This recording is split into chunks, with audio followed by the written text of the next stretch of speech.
What's going on, everybody? It's Cameron, aka Kelly Cam, and I am back with another video.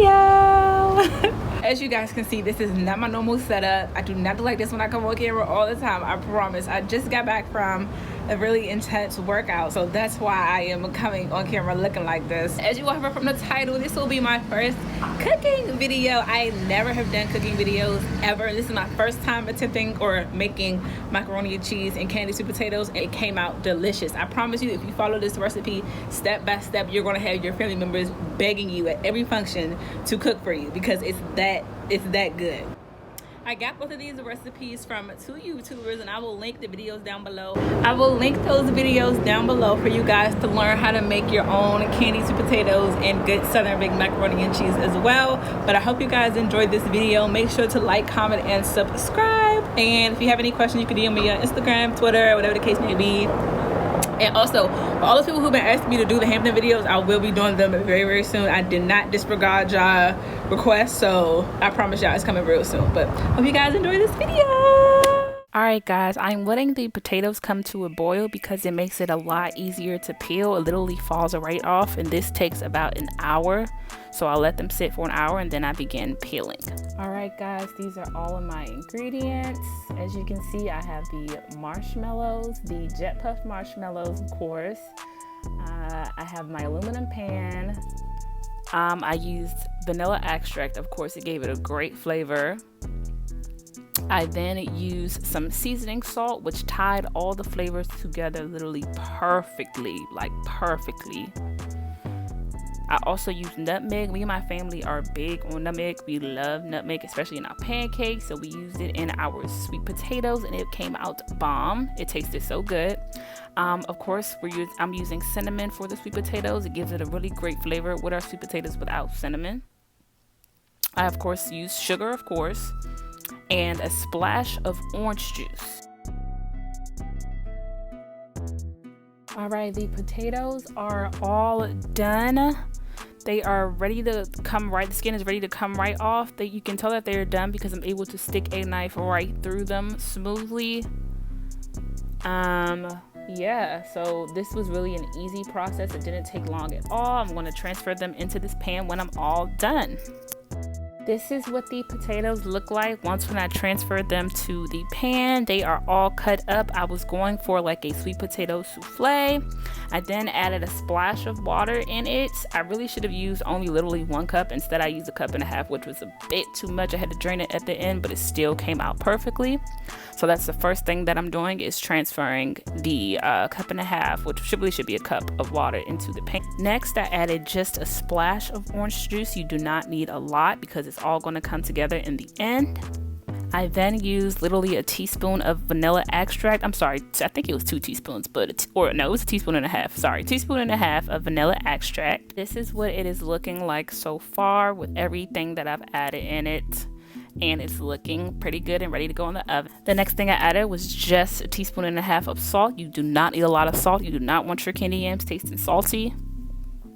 So I did just that. Next is the nutmeg. I sprinkled a generous amount of nutmeg in it because, like I said, me and my family, we love it. So yeah, I kind of went ham on this. Next is the cinnamon. Please put a generous amount of cinnamon on your sweet potatoes. You want it to give it that nice cinnamon flavor. You're going to see what it looks like after. This is now what it's looking like. I'm about to add the sugar. It's looking delicious. I added about, I think, 1/2 bag of that sugar to it. I now am going to add a stick of butter to it to give it that nice buttery flavor on top.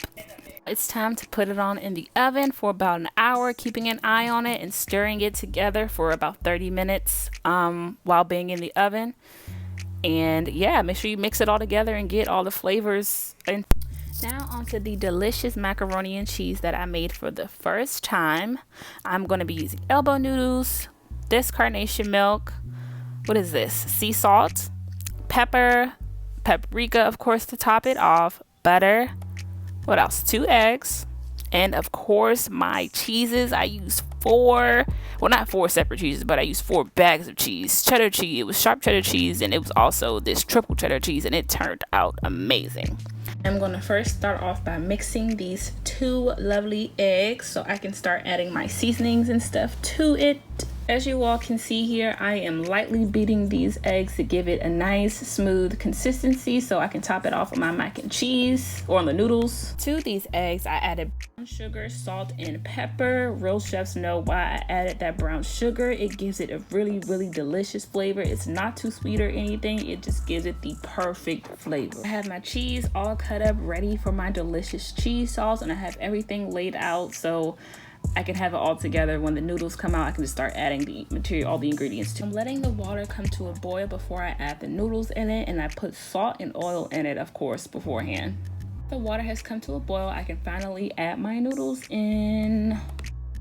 I'm gonna let these boil for about a good 7 to 8 minutes. I don't want them to get too hard and I don't want them to be too fluffy, so I'm gonna just do it for just that amount of time. All right guys, here is my cheese sauce. I added the cheddar cheese with carnation milk, and I was satisfied with the way that it came out, but I let it boil for just a bit too long, and it came out not as like a smooth consistency how I wanted to, but it still came out delicious.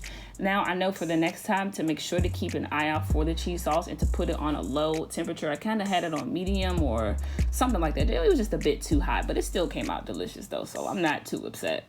Sprinkled the cheese on it and I added the egg mixture off camera, but this is what it is looking like before I put it into the oven for 30 minutes. I also sprinkled a dash of paprika on top to give it that nice flavor, and girl, let me tell you, it looks beautiful. This is how it came out. It came out so delicious, y'all. Mind y'all, this was my first time making it. I did have minor errors in making it, but it came out perfect.